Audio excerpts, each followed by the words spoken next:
Thank you, Madam Deputy Speaker. It's a pleasure to open this debate today on behalf of the opposition and pay tribute to the work that has already gone into the bill in the other place. I know constructive discussions led to positive amendments, and I hope these changes will be accepted and improved as the bill goes through the House, although I was a little bit pessimistic because of the Minister's opening comments. But I do hope that we can work constructively with what the other place has recommended. As he says, this bill is an extremely complicated piece of legislation and a large piece of legislation, so I hope we can do that. We on this side of the House recognise the need for a new procurement bill to consolidate the patchwork of former EU rules and to bring the spaghetti of procurement regulations into one place, a single regime.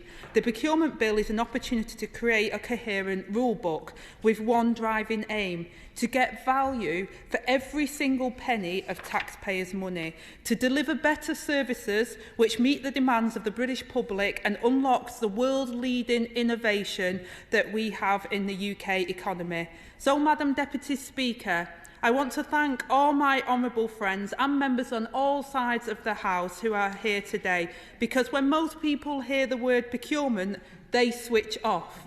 But I can't get enough of it. It's absolutely critical to our economy and the future of national prosperity. It accounts for a third of all public spending, more than the NHS budget, double the education budget, and when harnessed for good, the power of procurement can drive up standards, pump money back into the pockets of local communities and businesses, and create jobs and skills in our towns and cities, and hand wealth back to the people who built Britain. But, Madam Deputy Speaker, I fear the bill we have presented with today could miss those opportunities, that the ambition of the proposals before us won't meet the moment, won't provide the answers to the challenges we face, or learn the mistakes of the past.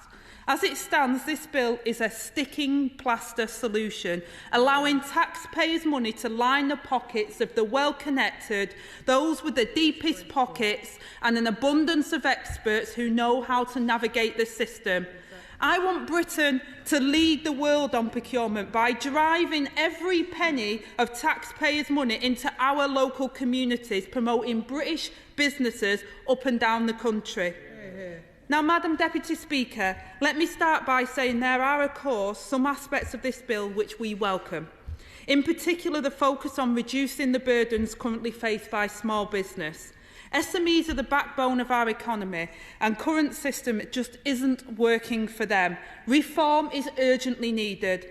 The British Chamber of Commerce found that SMEs are now receiving a smaller relative amount of direct government procurement spending than they were 5 years ago. Small businesses across the country are being choked out of the bidding process, which are complicated and time-consuming. SMEs are going up against big corporations for contracts and have more form fillers than they do workers. So I welcome the positive steps taken in this bill, especially as this government has repeatedly failed to reach their target for SMEs to benefit from 33% of procurement spend.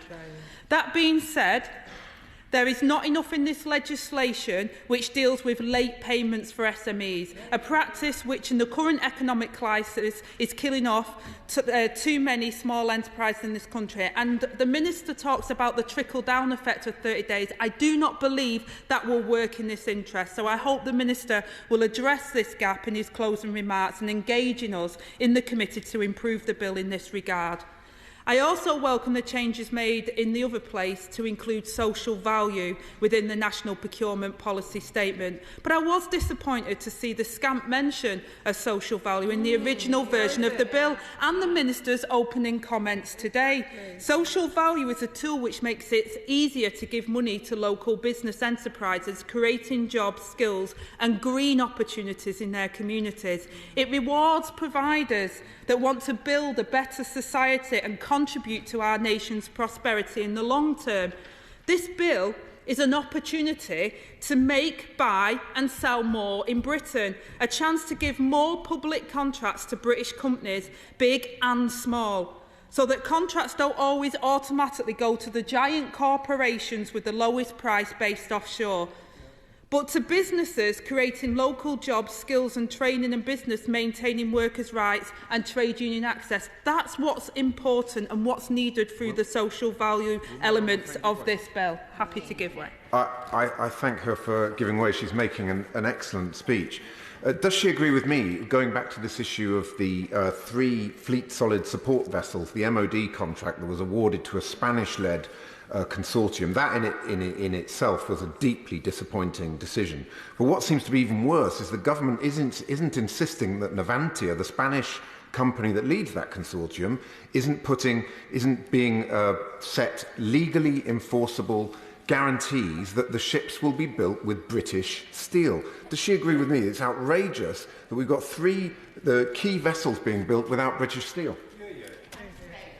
I absolutely agree with my honourable friend, and using public money to make, buy and sell more in Britain can also be achieved through, as he says, our defence spending and that on steel and vital infrastructure that we have in the UK. As the Party of Working People and Trade Unions, we know that when done well, defence procurement strengthens our UK economy and our UK sovereignty.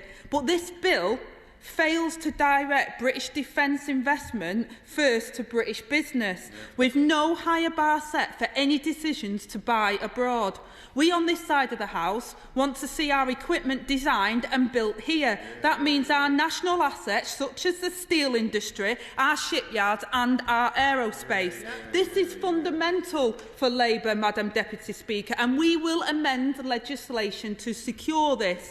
My colleague, the Shadow Secretary for Defence, made it clear that this is a priority for Labour at our conference in September by announcing that Labour in government would build the Navy's new support ships in Britain. And as my right honourable friend, the member for Warley, mentioned earlier, the Conservative and See, the thing is, when I hear that sort of stuff, it all sounds very wonderful and very nice, but would they have the manpower to do all that sort of stuff? Because let's be honest, not exactly awash with factories, and our ports are not exactly awash with our shipping yards are awash with people desperate to build ships. Or I could be wrong. I don't know too much on that, but I get the feeling that it sounds a little bit of a pipe dream. What do you guys think? Announced that £1.6 billion fleet solid support ship contract would be awarded to Spanish shipbuilders, meaning at least 40% of the value of the work will go abroad. Ministers have confirmed there is no limit on how many jobs will be created in Spain, and that there are no targets for UK steel in the contract. This is frankly a disgrace and a wasted opportunity when the use of procurement that could have been a force for strengthening our UK economy and our security at the same time. And I do hope the Minister is listening today and will openly work constructively with me to amend the bill and ensure that British defence investment is directed first to British industry, as well as carry out a review of the contract for fleet solid support ships. Madam, sure. I hope the Right Honourable Lady will welcome the fact that as a result of the FSS award, there will be the revitalisation of Holland and Wolf, that we'll have additional shipyard capacity, that we will be rebuilding British shipyards that were left in a dreadful state after the last Labour government, and we are seizing opportunities. Dude, you've had 12 years to sort that out. Stop you blaming the last government. It's getting pathetic. It's desperate. You've had how many years in power to do this? Stop blaming the previous administration. It's sad and pathetic, my dear fellow.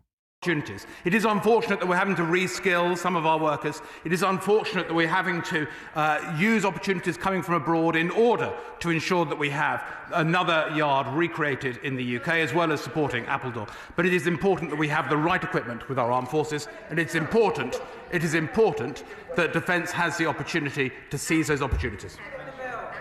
I thank the Minister for that contribution, and absolutely put it in the bill then. Exactly. Work with us to ensure that we do build in Britain and that we do give the support to British industry and to the steel industry. As we said in previous debates today around the difficulties that UK industries face, I believe that this bill, the procurement bill, does not go far enough to support our industries going forward. I want to see that going forward, and I'm happy for the Minister to work with me on that, and I'll happily work with the Minister. The Minister has also pledged to use this bill to make procurement quicker, simpler and more transparent. We need to look no further than the pandemic for the clearest example of why we desperately need a procurement system which is more agile and more transparent. Indeed, the Tory VIP lane exposed the true weakness in the system, enabling the shameful waste of taxpayers' money and profiteering by unfit and unqualified providers. As a result, Madam Deputy Speaker, the government has written off £10 billion of public funds spent on personal protective equipment that was neither usable, and it was overpriced and undelivered. More than £700,000 a day of taxpayers' cash is currently being used to store unused gloves, goggles and gowns, enough to pay for 75,000 spaces in after-school clubs or 19,000 in full-time nursery care. And I'm still awaiting to see if the government will respond to our humble address motion and come clean about the murky case of PPE MedPro, which saw £203 million handed to the company with links to a Tory politician.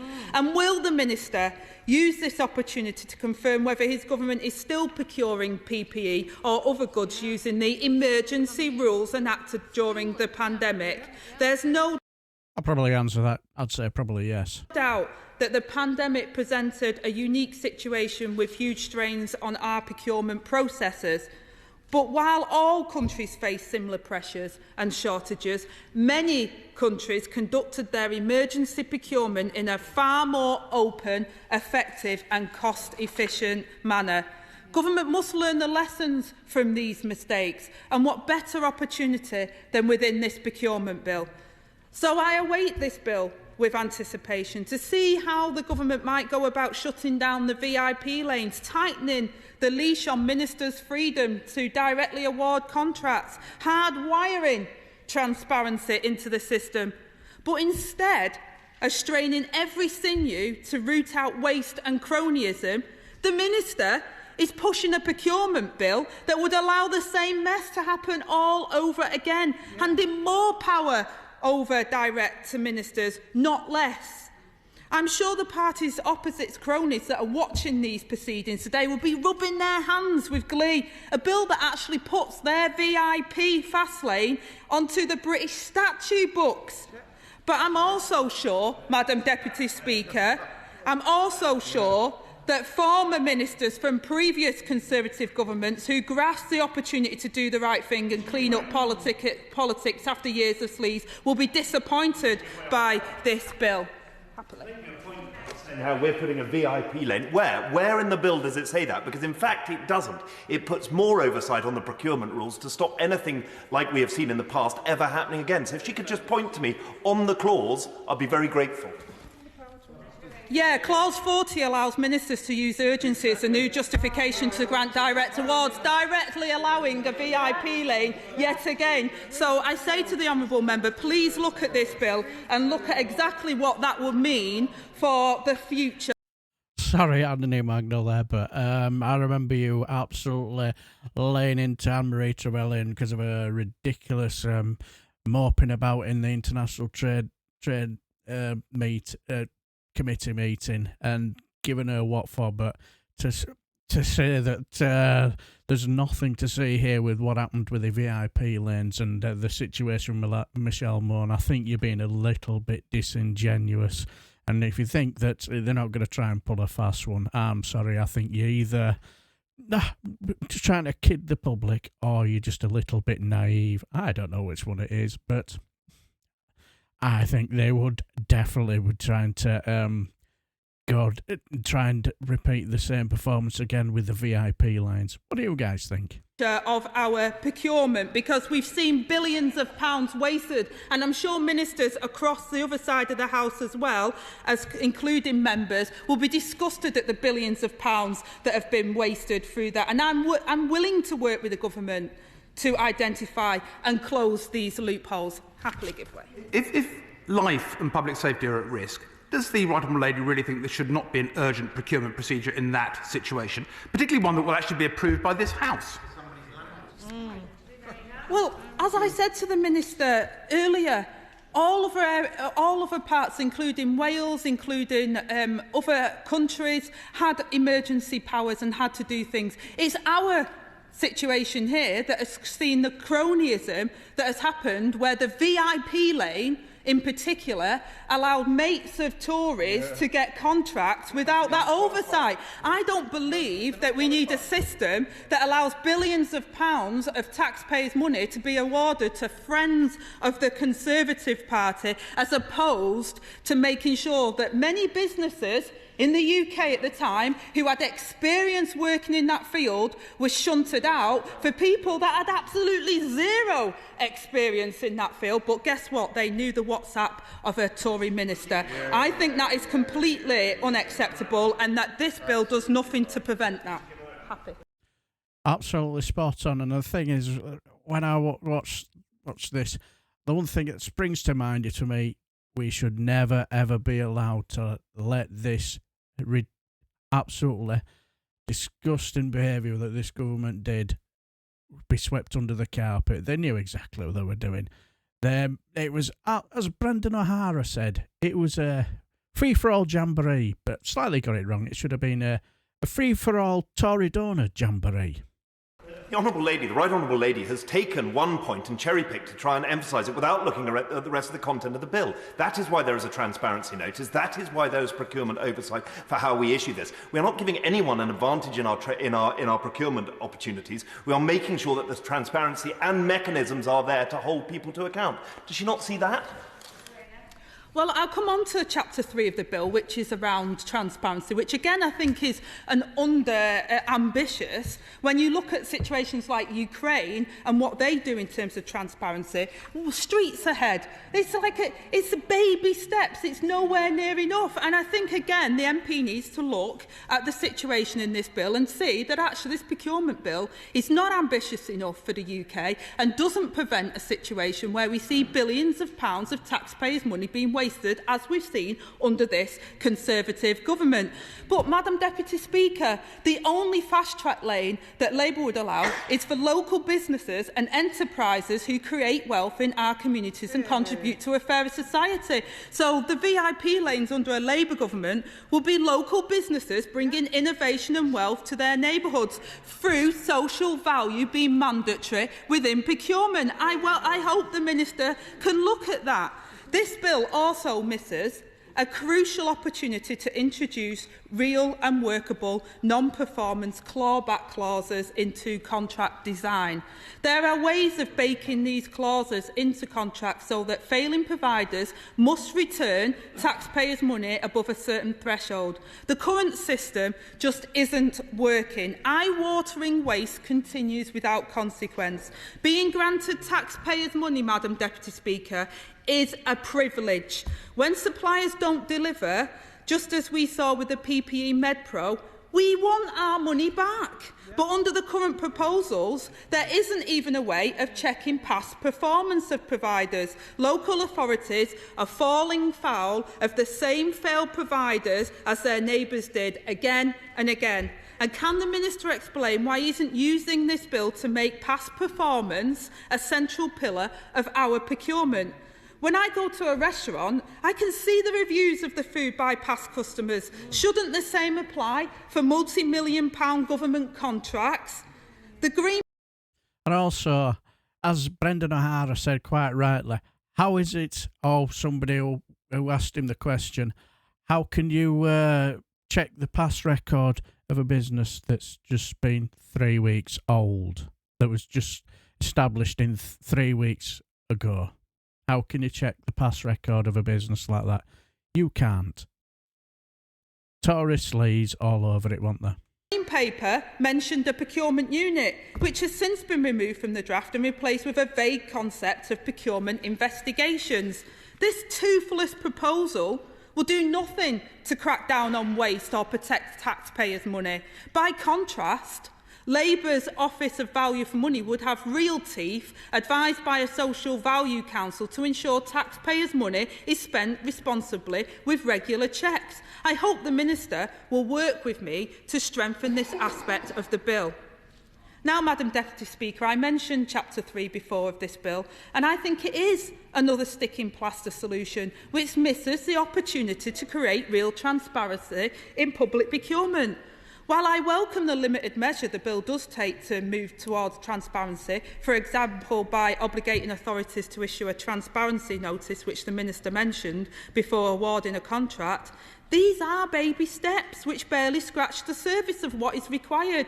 We must see an end-to-end transparency, which means the creation of a public dashboard for government contracts. Clause 95 of this bill gives an unnamed authority power to make rules about what procurement information can be shared and through which channels.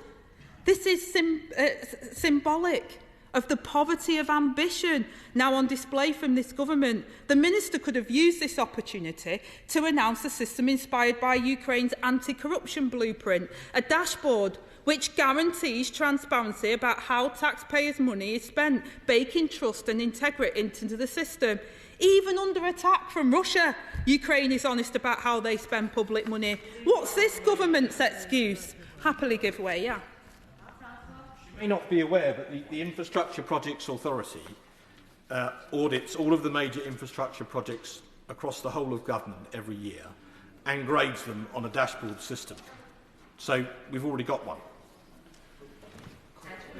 Well, I say to the honourable member, we don't have a system that works, and it's pretty clear to me that we don't have a system that works currently, because we can see the disastrous waste that happens within the system currently, and that the companies that should be rewarded and given contracts are not, whilst others get round the system. And I think that we should go further still, Madam Deputy Speaker, finally shedding a light on the amount of taxpayers' money being shelled out to tax havens. Labour will be pushing for the bill to introduce full transparency about whether suppliers pay UK taxes, as well as public country-by-country reporting by multinational corporations. A Labour government would go further and use public procurement to drive up standards of responsible tax, including asking big corporations and businesses to publicly shun avoidance and artificial presence in tax havens. Transparency, Madam Deputy Speaker, isn't just a nice thing to have, it actually saves money. A lack of transparency in the procurement system reduces competition and increases costs, leaving the taxpayer to shoulder the burden. So the adoption of an open, transparent contracting makes good financial sense. It leads to more competitive procurement process and ultimately to cost savings. Now, as I said earlier, being granted public money is a privilege, and suppliers should, in return, be upholding the highest standards in the workplace. This bill is an opportunity to drive up standards and ensure public procurement is used as a means to promote decent work throughout supply chains, to reward businesses that treat their workers right, raising standards across the economy. We must back the workers and those employers who are creating Britain's wealth, using procurement to raise the floor on working conditions for all. During the committee stage of this bill, I hope the Minister will engage openly in proposals to include good work and the promotion of quality employment as strategic priorities. Which brings me to outsourcing. This government has become too dependent on handing away our public services on the cheap, and we're all paying the price. This is ideological and not based on sound service delivery. This bill presents an opportunity to introduce measures which end the knee-jerk outsourcing trend and ensure that before any service is contracted out, public bodies consider whether work could not be better done in-house. And when I worked in local government, we coined the phrase, not outsourcing, but right-sourcing. That is what a procurement bill should facilitate. Now, Madam Deputy Speaker, the pandemic showed us that a decade of Tory government had shattered the resilience of British businesses, services and our local economies. Instead of handing out billions to British firms to deliver services, jobs and a better future, big contracts were given to Tory cronies and unqualified providers. The Tories eroded standards at work, encouraging a race to the bottom. But it doesn't have to be this way. From the Welsh Government to the London's Labour Mayor to local governments in Manchester, Suffolk and Preston, Labour in power is showing that things can be done better.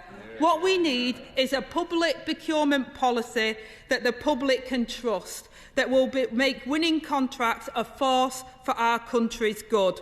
No more sticking plaster solutions, but a bill that will restore trust in the way in which public money is spent. So I'll happily give way. Just trying to time it just as she finishes, but just before she does finish, would she agree with me that one of the reasons that procurement is so brilliant is because it has a vital role to play in greening our economy? But here again, this bill isn't going far enough. And in particular, it doesn't include Scope 3 emissions in supply chains. And the government isn't going to meet its own net zero targets unless it does start accounting for those Scope 3 emissions. Does she agree that's a big hole in this bill? I have a lot of time for Caroline Lucas. I think she's absolutely brilliant at what she does. She's fearless and very principled, isn't she? Absolutely brilliant. I absolutely agree with the Honourable Member, and I listened to the Minister's response to the Honourable Member's question earlier, and it does show not only a lack of ambition, but I think it really concerns us who are concerned about environmental factors, and we all should be concerned about that the Minister is not really putting the gusto that is needed into this bill to ensure that those issues are really factored in, including meeting the net zero targets. I hear a lot of words, but actually when it comes to the legislation that will enable us to do that, I don't see the practice being delivered. And I think the next generation will really hold this government to account for what the disaster that will be given to them if we don't act now. We know what the science says, we know what needs to be done, but this bill does not do enough to ensure that that happens. So I want a bill that will restore trust in the way public money is spent. I want a bill that will have social, environmental factors within it and make the British industry the best it can be, and that workers in this country get the best they can get. So I urge the Minister to use this opportunity to plough taxpayers' money back into local communities so that we can make, buy and sell more in Britain. Claw back our money when it is wasted, and outlaw VIP lanes once and for all. Yay.